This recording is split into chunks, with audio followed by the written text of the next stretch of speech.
อาระตุอิมินาสตาเรนะธัมมังอภิปูชยามิยะหังตุปฏิปันนังสังฆังสารนังคัจโตอิ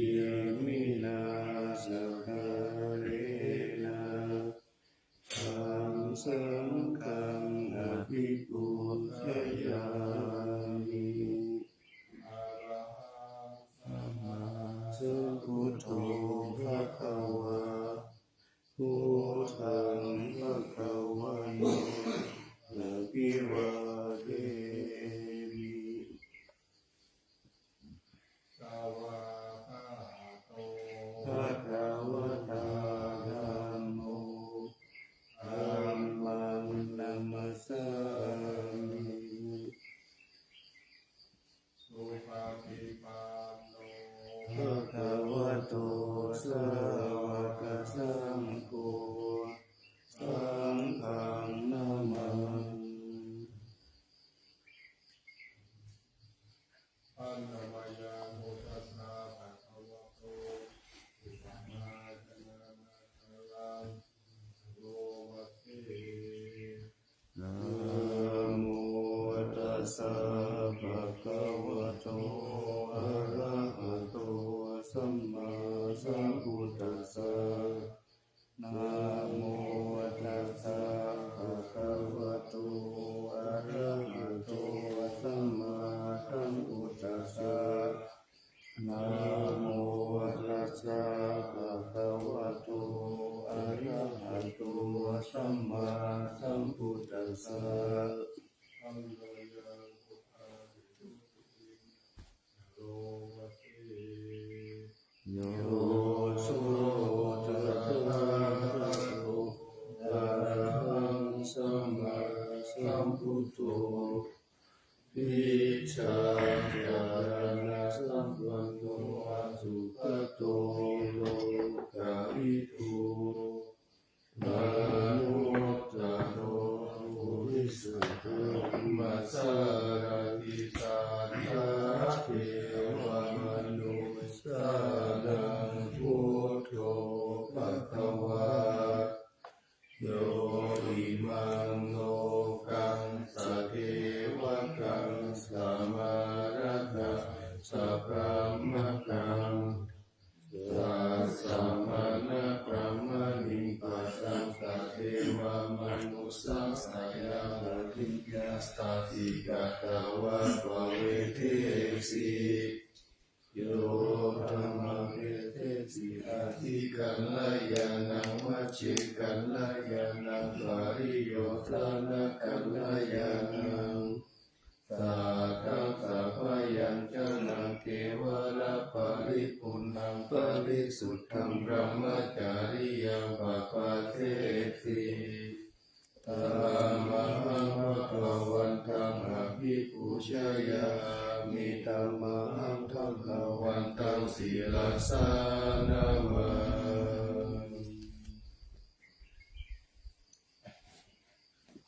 อัมโนยานามาภิปุติโลภะเทโยโสสวากขาโตภะคะวะตาธัมโมสันติติโกอาการิโกเอหิปัสสิโกโอปะนัยโกปัจจตังเวทิตาโพวินยูหิสัมมังธัมมังอภิปูชยามิธัมมังธัมมังศิรสานามังอันนามายาสัทธาทิโลภะเทโยโสสุปฏิปัน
สานามา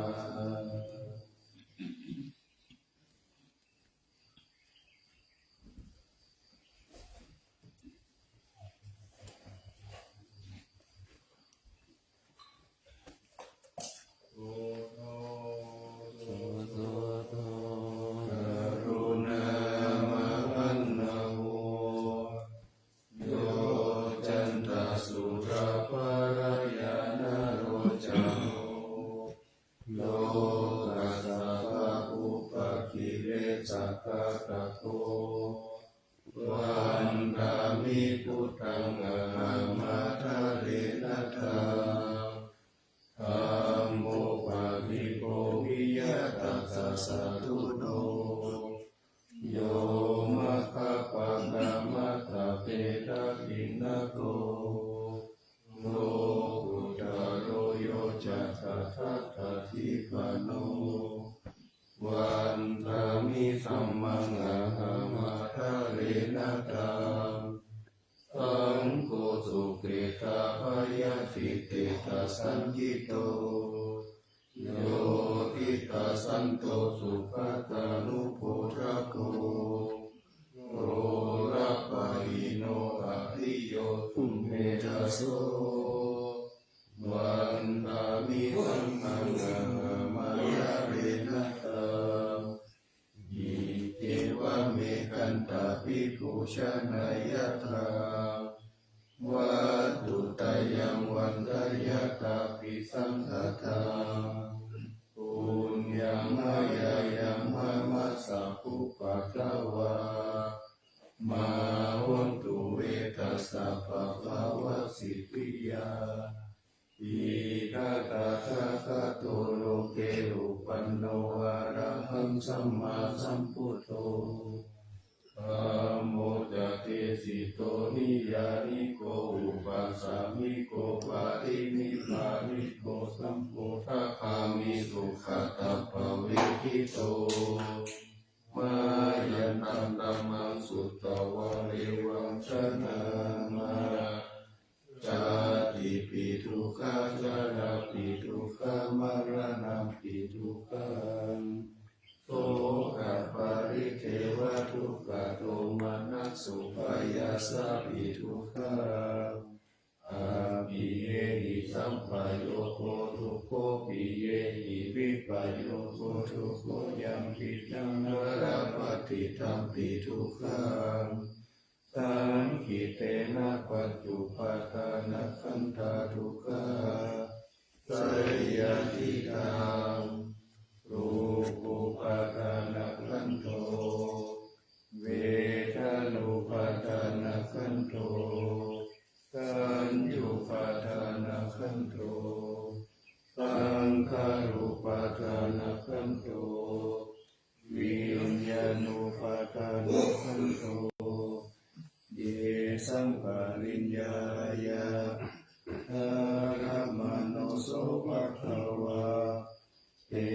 วังปะหุลังสัพพะเกสิเนติเอ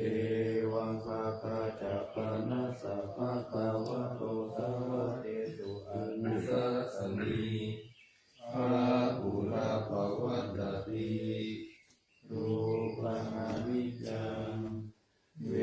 ทนานิจจาสัญญานิจจาสังขารนิจจาวิญญาณอนิจจังรูปังอนัตตา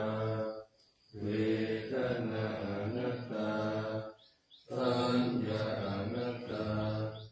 สังขารอนัตตาวิญญาณอนัตตาสัพเพสังขาราอนิจจา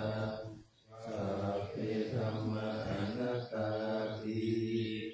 เตมะยังโพธินามหาจักขิยาชรามารเมนะโสเกหิปะริเทเวหิทุเสหิโทมานะเตหิอุปายาเสหิทุโคตินาทุกขปะเรทาสัพเพวะนามิมา สสะเอวะรัสสะทุกขคันทัสสะอันตติริยปัญญาเยธาติทีระปารินิพุตตัมปิตังภะคะวันตังอุทิสะอะระหันตังสัมมาสัมพุทธังสัทธาทารัสสะมหานาคาริยังปัปปชิกาตัสสมิภะคะวะติธัมมัจจริยังจารามา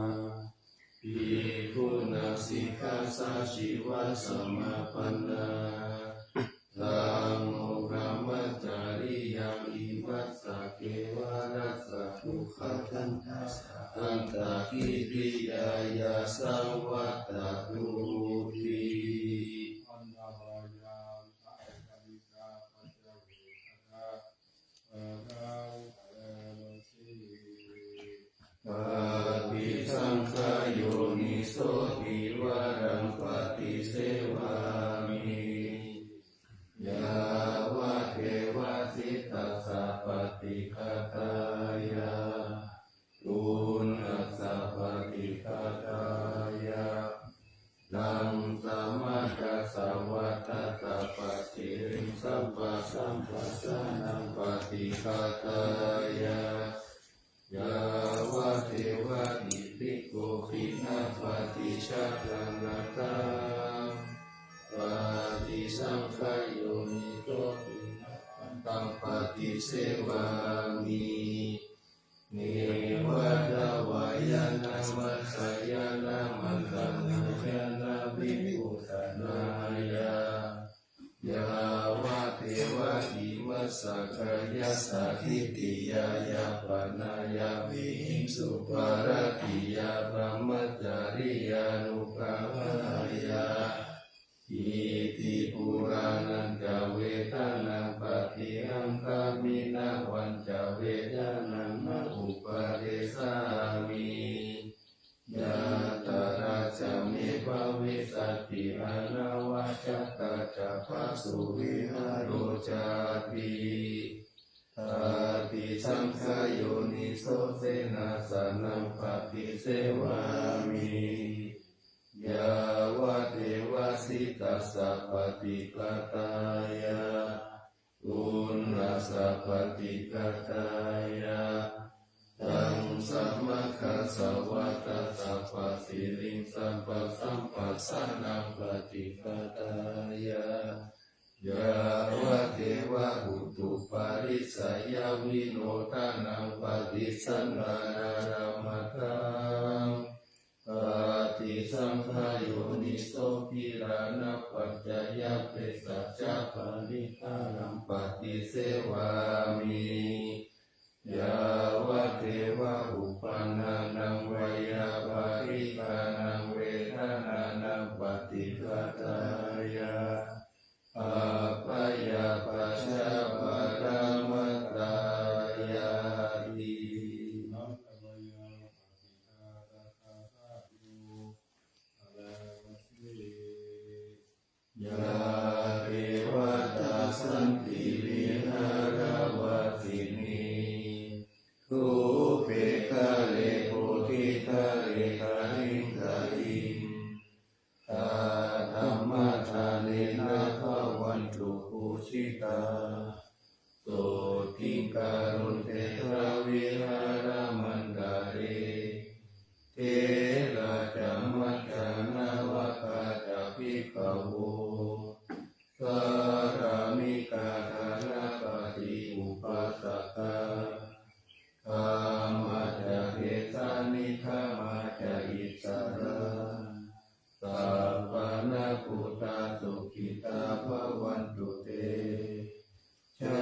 ลาภูจาเยปิจาอัตตะสัมภวา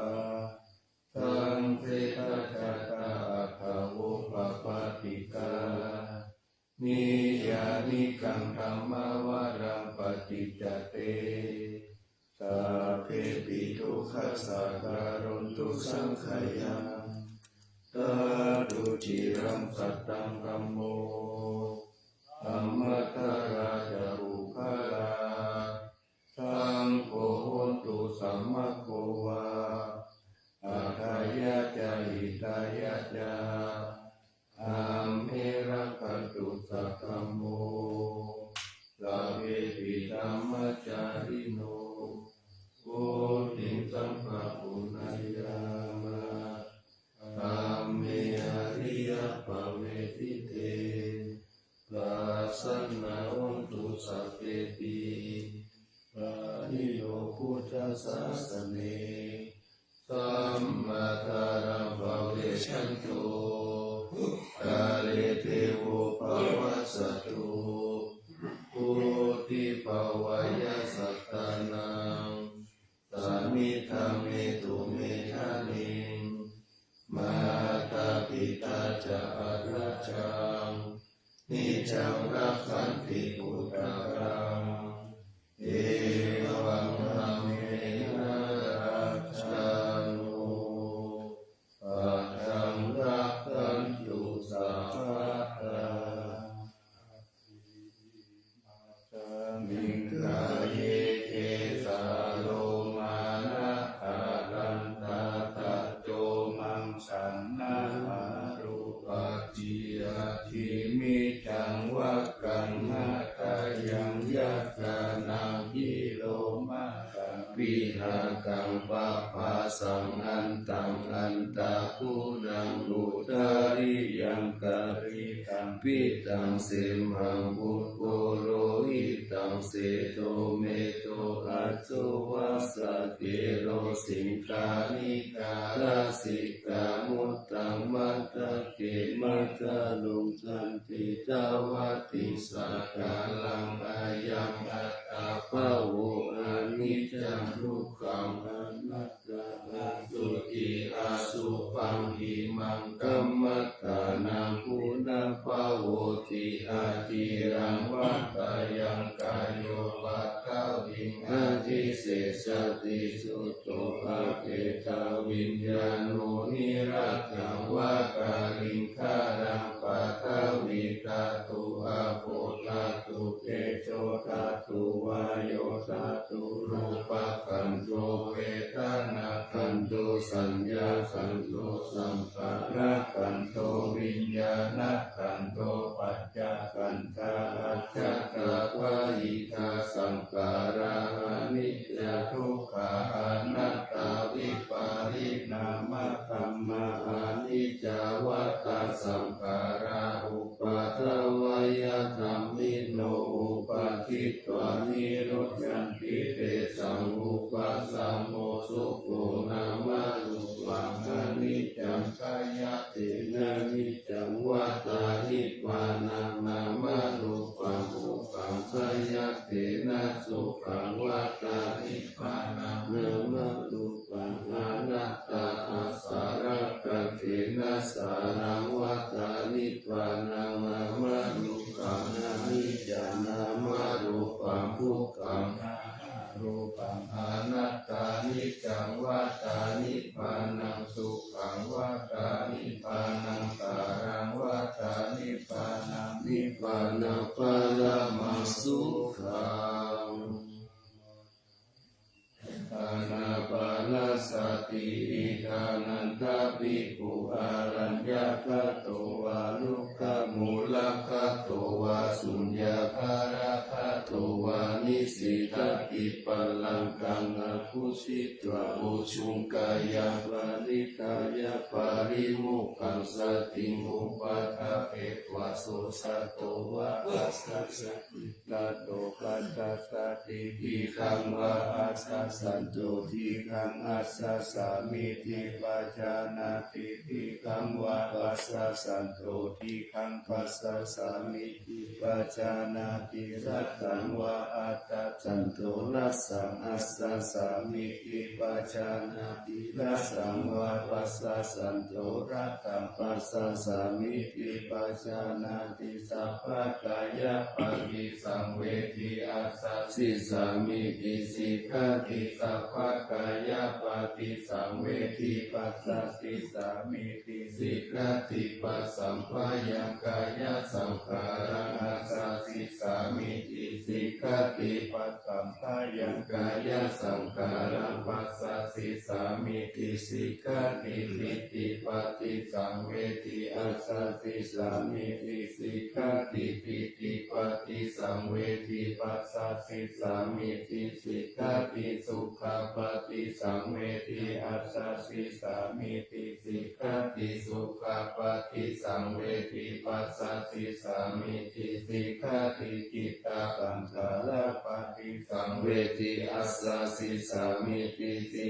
ติปัสสะสิสามิติสิกขาติปัสสัมภายังจิตตสังขารังอัสสะสิสามิติสิกขาติปัสสัมภายังจิตตสังขารังปัสสะสิสามิติสิกขาติจิตปัสสะสิสามิติสิกขาติอาภิปโมทายังจิตตังอัสสะสิสามิติสิกขาติอาภิปโมทายังจิตตังปัสสะสิสามิติสิกขาติสัมติสัมมาทังจิตตังปัสสะสิสามิติสิกขาติวิโมจายังจิตตังอัสสะสิสามิติสิกขาติวิโมจายังจิตตังปัสสะสิสามิติสิกขาติอนิจจานุปัสสิอัสสะสิสามิติสิกขาติอนิจจานุปัสสิปัสสะสิสามิติสิกขาติวิราคานุปัสสิอัสสะสิสามิติ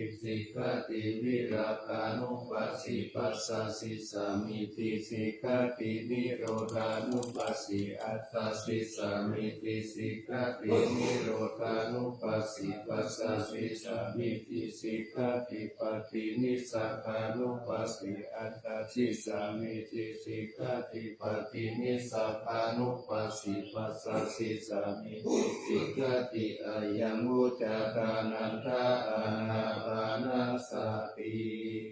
พุทธานุสติ เมตตาจะอาสุปัมมารานัสสติอิติมาจตุรานะขาภิกขุภาวายาสีลาวาอนันตาวิทาราภูนังคุณโตนุสารังมุนิภาวายาพุทธิมาภิกขุพุทธานุสติมาทิโตสวาสเนกิเลเสโสเอโกสัพเพนิกาทิยาอาวุสุสุทัสสันตาโนปุชานันจาสัจจาระโอสัพพะกาลตะเตธัมเมสัพพิสัมมาสัยยมุนิสัพพะการินาภูสิตวะเอโกสัพพัญญุตังคะโตวิปัสสนาทิวิชาหิศีลาภิจารเนหิจักสุสมิเตหิสัมปันโนภะคะนาเปหินายะโตสัมมาคะโตสุปันตานามาโมภาวะจ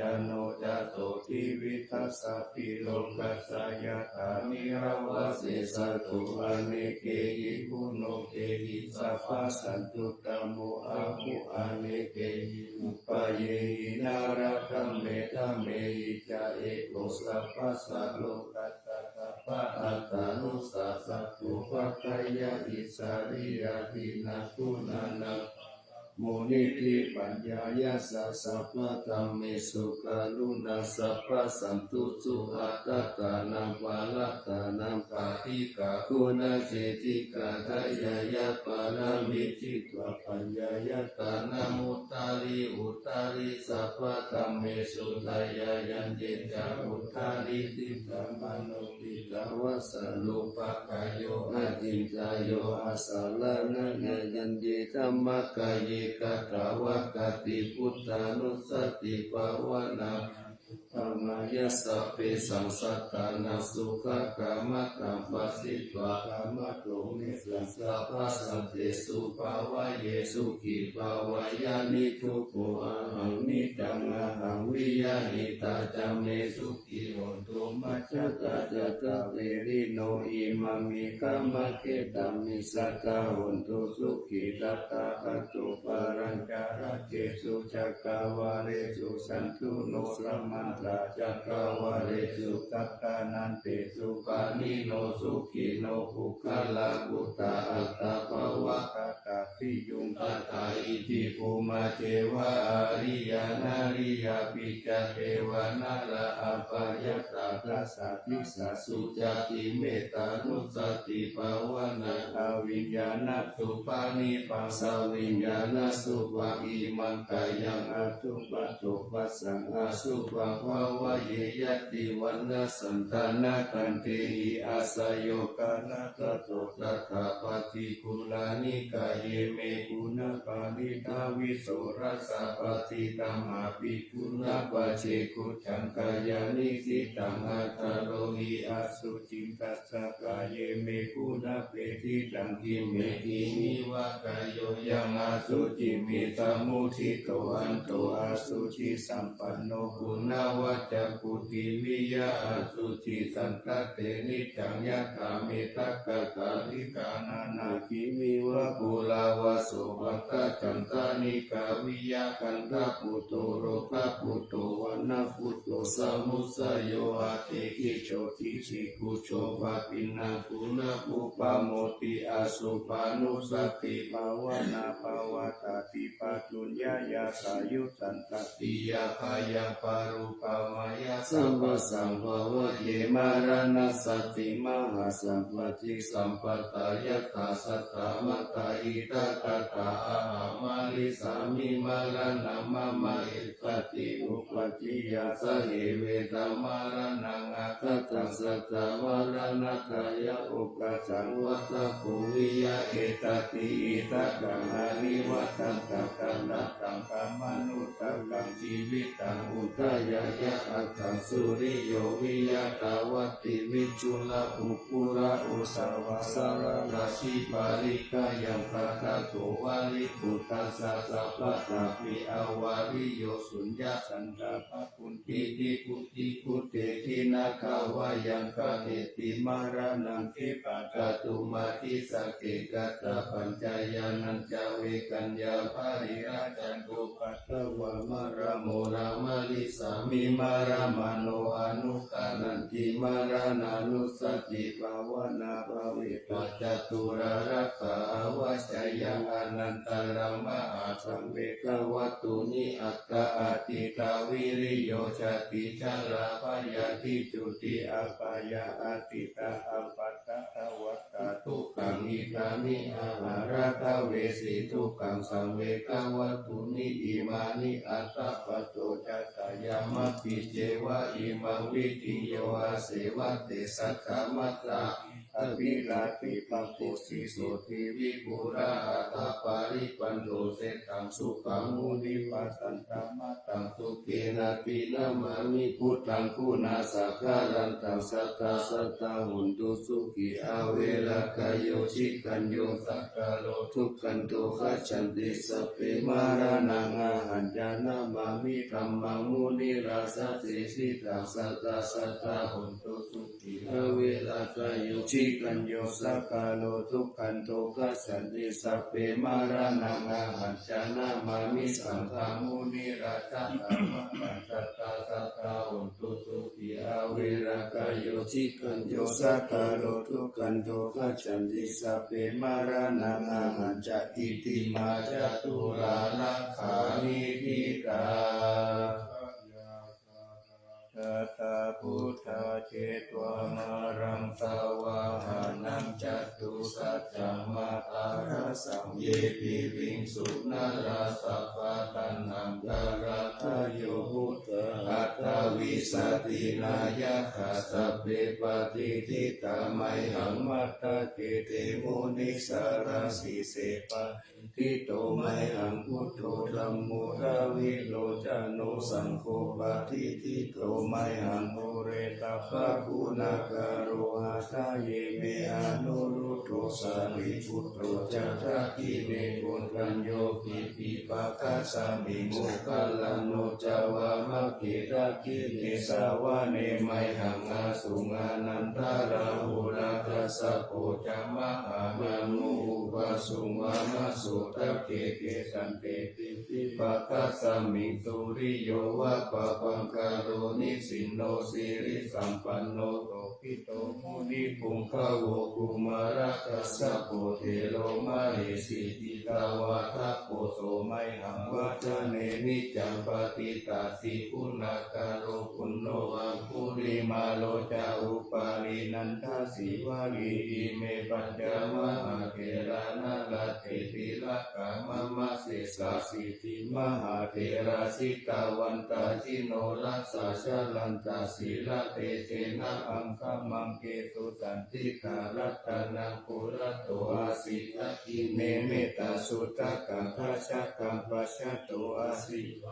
อังคุริมาลาคังขันธโมระปาริตัญจอาตานาปิยตุตตะกังอากาเสตตานังอาสิเสสะปะการะสันติตาสีนานังภาระสังยุเตกัมมะปะการะนังคาเตวะสตโตเมสกิเจนะสัมมาสัมพุทธปัญชาเรวตาปิตาทิตาจัตตาภาอิรัจจตุปัฏฐาวะอาเสสาวิระยังยันตุอนันตปุณเตชะสะสีลาปัญชาลามัสสมิวิหารันตามหิตาเลสัทธาภเลนตุมัสสะปิเตมหาปุริสัสสะปะอิเจวะเมกะโตระโกสุระโกพุทธานุภาเวนะจิตุปันตะโวธัมมานุภาเวนะจิตาริสังโฆสังฆานุภาเวนะจิตังการายโยจารามิธัมมานุภาวะปาริโตติชยปัญจาระปัญญารัสสะกาตานิติตาอินทรจัตตาเทวจัตตาพรหมจัตตามหาพรหมจัตตาอิสิจัตตามหาอิสิจัตตามุนิจัตตามหามุนิจัตตาปุริสัจจัตตามหาปุริสัจจัตตาจัตตวัตติจัตตามหาจัตตวัตติจัตตาพุทธจัตตาปัจเจกพุทธจัตตาอรหันตสัตตาสัพพสิทธิวิชาจารานังจัตตาสัพพโลกาจาริยานังจัตตาสัพพโลกาภิปัสสิยานังจัตตาเอเทนะสัจจวัจเจนะสุหังสุวัติโหตุตุหังสวายะนะโมพุทธัสสะนะโมธัมมัสสะนะโมสังฆัสสะสยะติรังหุรุหุรุสวายะวิชโยนะโมโลเกอนุตตโรสัพพะสันตาอิทัตถายะตังคาวังคันนาอิเทวะเทวาริวะเสราสัตตันนิอัมมานุเสหิภาวะเกปายะเกนะเกวิเศษภูเตอัตตานามาระเนนะวะสัพพะสัมมามัลลานะมุตโตปะเรตวะกาลมาริตังกัสเสวะอนุภาเวนะหุนตุเทโวสุขิสัตตาสุตตสีลาสัมมาตายะธัมมาสุจาริตังจาเรตเสวะอนุภาเวนะหุนตุเทโวสุขิสัตตาลิกิตังจิติตังปูชังกาลานังวัจจานังคารุมปาเรตังเทสานังสุตตวะกัสสะอายุภวัตติสักกะตวะพุทธรัตนังโอสัตตังอุตตมังวารังอิตังเทวามนุสสานังพุทธเตเชนะสุตินานัสสันตุปัฏฐวาสัพเพทุกขาอุปัสสมิตุเตสักกะตวะธัมมารัตนังโอสัตตังอุตตมังวารังปาริลาอุปัสสมานังธัมมะเตเชนะสุตินานัสสันตุปัฏฐวาสัพเพปยาอุปัสสมิตุเตสักกะตวะสังฆรัตนังโอสัตตังอุตตมังวารังอาหุนยังปะหุนยังสังฆเตเสนะสุตินานัสสันตุปัฏฐวาสัพเพโลกาอุปัสสมิตุเตเวชตังเทวมนุษสานังคาพุตตังกิติตังรัสสังอัมพิลังวารานันเทวะสัพพะปยาธิวินัสสันตุเอกาทาวิติจตุปัจจานัสสะกะทินังกะตายาวะทุกขาวินัสสันตุสีวิธานังคาตันตุเตสีวิธานังคาตันตัสสะอายุวันนังสุขังอานังสีวิธานานุภาเวนะอุนตุเทโวสุขิสัตตาหิวิธานังจโยตัตตวะโอสัตตังอุตตมังวารังสาลีรังทุก ขังนาเสติเปจัตตังทานามุตตามังตัสสะมาคาเรยะกัลลายานามิจายะสัมปะระยานาปุญญานิปาลโลกัสสมิปฏิกาหุติปานินาอิมินาชีวิธาเนนะตุมากังกิภาวิสติสิกายุกาสังฆาหุนตุสุขิตาหุนตุสัพพะตาโยโสตติสิทัตตะจังสีลาวันเตสุตติสุนานาทานังตัตถาวิวิธานังมหาปะลังเอวะมะหิทิกาเอสายาทิตาปุญญสัมปทาตัสสะมาภิราภัสสังสันติปันติตากาตาปุญญตัมปิอาภิอุณาสาวิชโยนิปิโต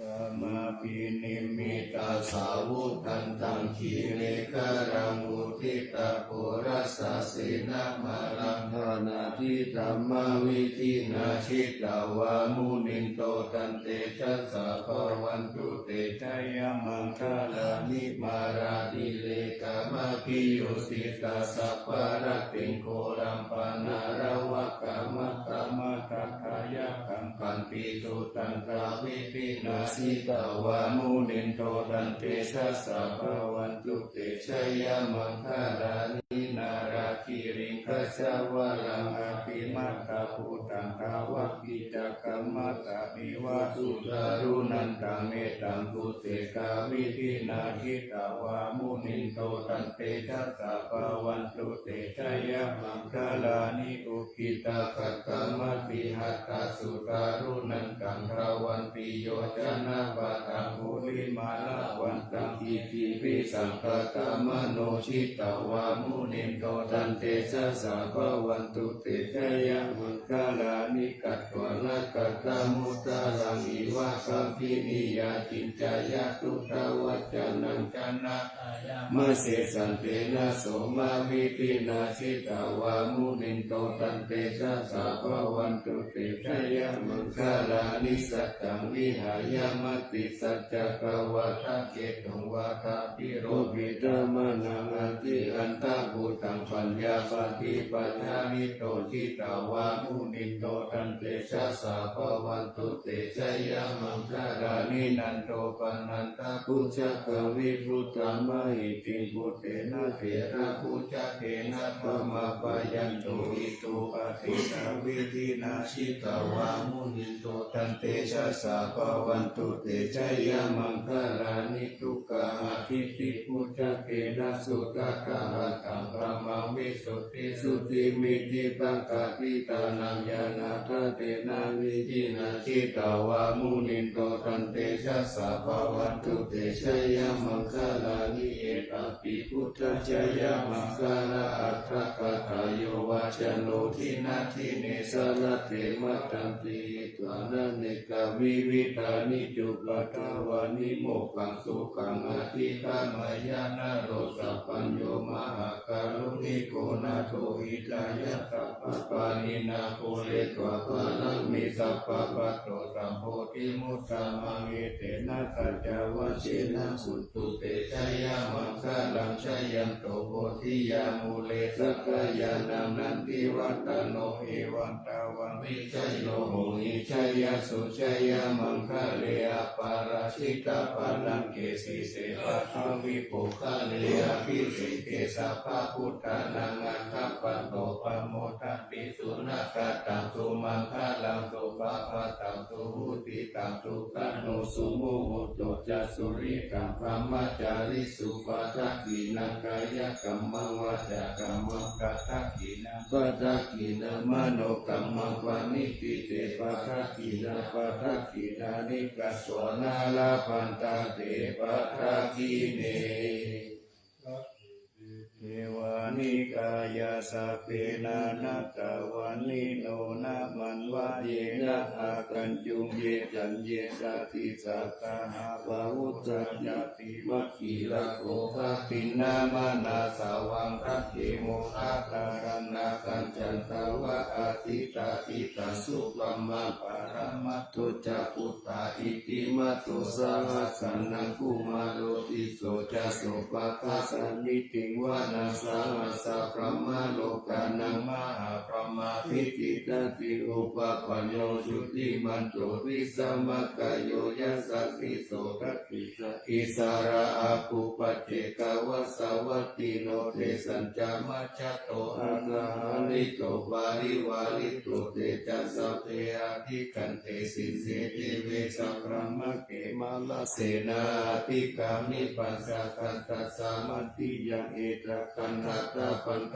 การะเกนะปันระมัตถุโวสัมมันตาปาริวาเรตามาวุมุทิตาโกทินังอิติตัตตมหาเสโลกันนาเสนังอาเปสายิปานินาตานามาจัสสารังกัตวนาเปลาวังยะถาภาวุสโกเมโกทานายันโตสาวิสุโกสัตตะโสปัจจุตาวะติสักขุโตอาสายังวัตติสัญญาสัพพังอาภิญญายาวะวะปิตวนาจักขุมาตาโตอามันตายิสัตตะสาวะเกดาสเนรติมาลเสนาภิกันตาเทวิชานาคาภิกขโวเตจาอัปปะปะมะกัลลุสุตตะพุทธสัสสะสนังวิทาราเกหิปะกะมุเนสังโลมัมปิอิสายุงตาเพวิจิตากังขมาปยาติตายัสสะสิโนโมดันติสาโวเต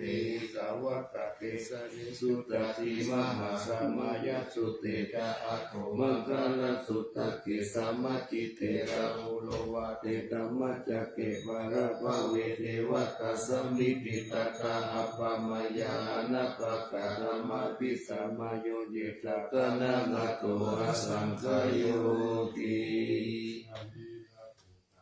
สัมมาสัตตานิภูมานิวายานิวะอันตาลิเกสะเปวะพุตตาโสมานาภวันตุอะตุปิสักกัจจสุนันตุปัสสิตังสุปัสสิตังกิจจิปิโวทะเมมุปุญเยสัตตุปัฏฐะกะลังอะปะปังคัมมุปะเตตังอนุกาลกะนังทัสสมาหิอุตานิสมินตุสัพเพเมตตังกโรธามนุสียาปัจจายาภูเตสุภาลหังกัตตะปฏิกายะทิวัจนะโสจารันติเยปะลิปัจโจปะการังอภิกังคามนาเตโกมนุสสตตานุกานุภาวะพุทธาวิเศษเสนามหิทิกาจาติสัมมานามนุเชหิยะนาคัสสมาหิเนระกาตาอัปปามาตายะถาหุมิมัจจาราชามหาทะเลอุเนตุริยสันตเปสะเลอุตกังหิยะตะตะโตกะกะจติจะจะกังกะกุลาลเสนะกะทะกายันติทิวารติมัจเจอุปาณิสิกิยะเอวันจินเตสะหังกัสสะสหายาติปิปิติโตเตนะนุโกอุปาเยนะยะติทุกขะปะโมจาเยติตวายิตุนัมมะมะกังกัสสะอัตถะสัมปัตตายังสัจเจสัตวะปะโมเจสิยาตินังตังอะติพยังอนุสาริกวาสัตตังธัมมังปานามัตถังวิจิตายังอากาสิสัจจกิริยังยังโลเกตุวัสสะสัตตังยะโตสารวิอัตตานังยะโตภะโตสามิวิญญูตังนาภิจานามิสันติจาเอกาปานังมิหิตาเอเตนะสัจจวะเจนะตสุโนอภิวัสสตุอภิกานายะปัสสุนานิติกัตตัสสนาสายะกะขังโสกายะรัสเตหิมัสเสโสกาปโมจายะสหกัตเตกัจจวะเรวัสสุโนอภิวัสสิยะตาลานินันจักโมเรโสจะเดนะอภิวัสสตาเอวะรุปัสสะยาวะรักกัตวะวิริยมุตตมังวัตตาเปสิมาเมลังกัจจเตนะปะละจิโตสตินะเมสะโมนะติเอสะเมสัจจปารามิติ อุปาโทสุขัสสะธรรมเทศนาสุขัสสังคัสสะสามัคคีสามัคคะนัตตะโพสุโกกัตติโยเสโตสะเนตัสสะมิเยโกตัปปติจายิโนวิชาจารณะสัมปันโนสุเสโตเทวมนุสิทธิวัตปฏิอาทิโยรัตติมาปฏิจันติมาสันนะโตกัตติโยตัปปติชายิกาปฏิพระมโนอัตตสัพพะมโหรักขังวุตโตตัปปติเตชะสาปารมาลาภสันตุติปารมังทานังวิสัสสะปารมายตินิพพานังปารมังสุขังสัพพิสังฆาตุธัมมานังวิจโยตัสสะวิริยัมปิติปัสสัทธิโภชังกาจัตตะขัปปะเรสัมมาทุเปกขโภชังกาสัตเตเจสัพพะตัสสินามุนิลาสัมมาตักขะตาภวิตาภาหุลิกาตาสังวัตันติอาปิญญายานิพพานายะจะโพธิยาเอเตนะสัจจวัชเชนะสุทิเตหุนโตสัพพะตาเอกสัมมิกัมมะเยนะโทโมกาลานัญจัสสัสสะปังคิลาเนทุกิเตติสวะภูชังเตสัตตะเตตายิเตจัตตังอาภินันทิตวโรกามุจิงสุตังคะเนเตนะสัจจวัชเชนะสุทิเตหุนโตสัพพะตาเอกตานัมมาราสาปิเกลันเยนะปิปิลิโตจุนตเตเรนะตัญเยวะปนาเปตวนัสสะตารังสัมโมทิตวจาอัปปะตาธัมมาวุสสะสิกานะโสเอเตนะสัจจวัชเชนะสุทิเตหุนโตสัพพะคาปะหินาเตจาอาปะกาตินันนัมปิมะเหสีนามัคคะหตกิเลสาวะปัตตานุปติธัมมะตังเอเตนะสัจจวัชเชนะสุทิเตหุนโตสัพพะกาลัตตานักกายานุภาเวนะรัตตานักกายเตชะสาวัจจิรากิติยาภาสาราชาปิตานารินทิราอาโรคาอภยาอุตุนิทุกขานิรุปะคะวะปิกายุกะภะละสัมปันนาวันโนเปตาสุเกติตาเอเตนะสัจวะเชนะสุติตัสสะหุนตุสัพพะทาโรคาวินิมุตโตสัพพะสันตาภวชิโตสัพพะเวรมติกาโตยะกาติโภจานิพุตโต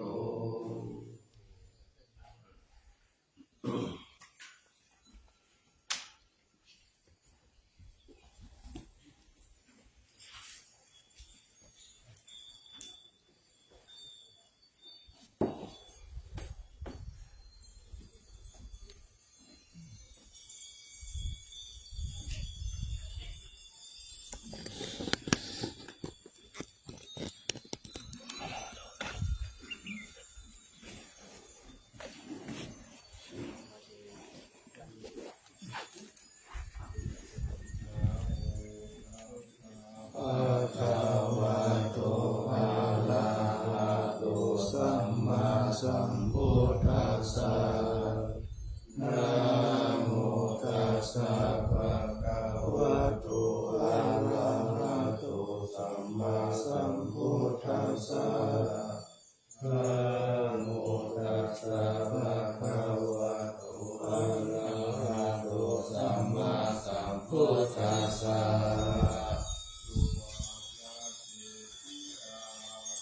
อิสาวะมาทารุขังวารัญญาคาตุสุเทวานามาคังนาลาเดเวหิสัพพะภูชิตังอาหังวันทานิสัพพะทาปัญญาวาอาสามิเมวะจันติมาวิวัฏารายามปิตากาตาเยศาสนานิยานิเกติโมฆะปัทมาวาล วารานังอะระหังสังฆโสปานังปัตตมังอุปัชฌาย์ตาหะเปตวะปัตตชีวะลังยังยังชาตังสังฆมัจเจพุทธสวา